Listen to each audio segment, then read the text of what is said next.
की। चाय भी आप लोगों ने पी लिया है, पकौड़े भी खा लिया है, तो शांति से एकदम ध्यान से कथा श्रवण कर लीजिए। बोलो राधे राधे। सूत जी महाराज संस्कारी 88,000 ऋषियों को बताते हैं, और इधर नारद जी कहते हैं कि महाराज जब मैं पृथ्वी पर मृतलोक पर घूमने गया तो देखा क्या, न तप है, न तो शौच है, शुद्धता है, और ना ही दान है, ना ही दया है। दान भी नहीं है। अगर 1 रुपए का दान कर देते हैं या एक मंदिर में पंखा लगवा दिया तो उसके अपने ऊपर अपने पिताजी का नाम अंकित करवा देते हैं, नहीं कि स्वर्गीय श्री नथुराम जी के तरफ से उनके पुण्य स्मृति में पंखा मंदिर को दान किया। अब पंखा जितने बार घूमेगा उनके पिताजी इसको घूम रहे हैं। बोलो राधे राधे। नहीं, दान भी नहीं है, दया भी नहीं। एक दूसरे पर दया करना भी प्राणी भूल गया है।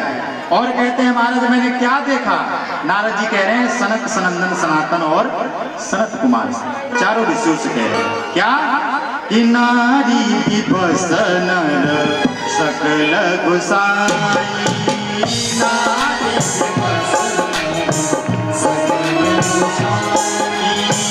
नारी विभस नर सकल गुसाई,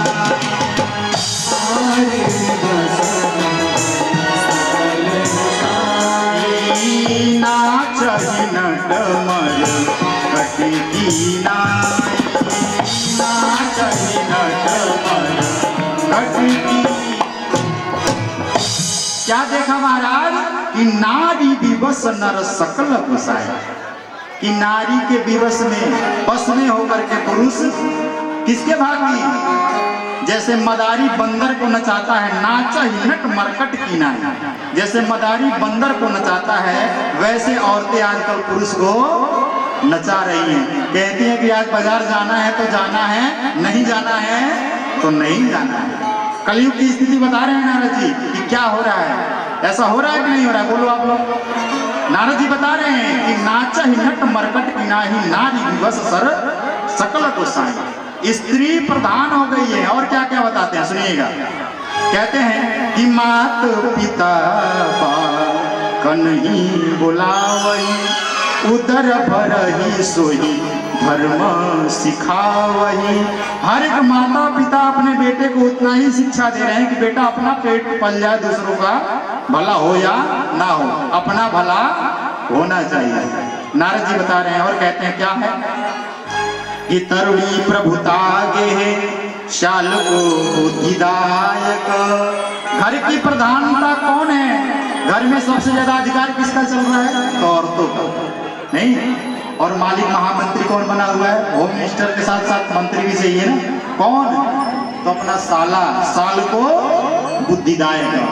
अपने भाई से अगर सलाह करना होगा तो नहीं लेंगे, तुरंत ससुराल में फोन कर देंगे, क्या साले साहब साड़ू को, साले को ये काम करने जा रहे हैं, बताओ तुम्हारी क्या राय है। बड़ा भाई घर में बैठा है, उससे नहीं पूछेंगे। नहीं हो रहा है कि नहीं हो रहा है, बोलो आप लोग, हो रहा है।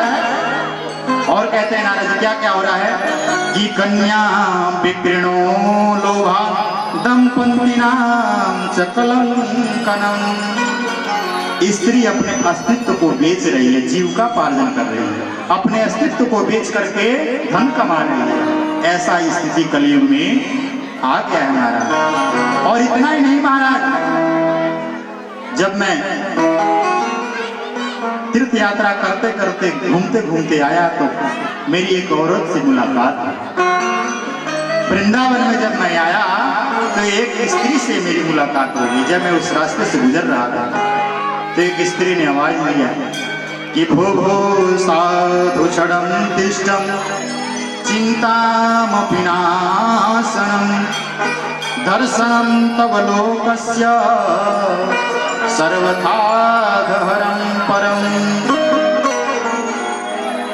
भाई साहब अब मैं कह दूंगा कि वो चाय मत बताओ, बालकों से मना कर दो एक बार, आप ये चाय उधर ला रहे हैं, चाय मत लाए। बोलो राधे राधे। ए बच्चों चाय इधर बंद करा दो, बिल्कुल आरती के बाद बटेगी चाय, आरती के बाद बटेगी। बस 10 मिनट का बहुत ही निर्मल भाव यहाँ पे नारद जी बता रहे हैं, सुनिएगा ध्यान से बहुत। नारद जी कहते हैं कि महाराज मैं जब वृंदावन में आया तो स्त्री ने मुझे रोका और कहा कि भो साधु क्षणम तिष्ठम। अरे महात्मा जी जरा रुकिए तो सही, हमने सुना है कि संतों के आने से सारे दुख दूर हो जाते हैं। कहते हैं जब मैं उसके पास गया मैं बोला माता आप कौन हैं और मुझे आपने क्यों रोका, कृपया करके बताइए। तो स्त्री ने बताया कि हम भक्ति रीति ख्यातो इमं में तनयो मतो ज्ञान वैराग्य नामनो काल योगेन जर्जरो। कि मेरा नाम भक्ति है और मेरे दोनों पुत्र हैं ज्ञान और वैराग्य। महाराज मेरा जन्म द्रविड़ देश में हुआ, कर्नाटक में मेरा पालन पोषण हुआ, गुजरात में आई तो मैं बूढ़ी हो गई, मगर जैसे ही वृंदावन आई गुजरात में ही मेरे दोनों नवयुवक पुत्र भी बूढ़े हो गए, मगर जब मैं वृंदावन में आई तो मैं तो युवती हो गई, मगर मेरे दोनों पुत्र आज भी वृद्धावस्था में पड़े हुए।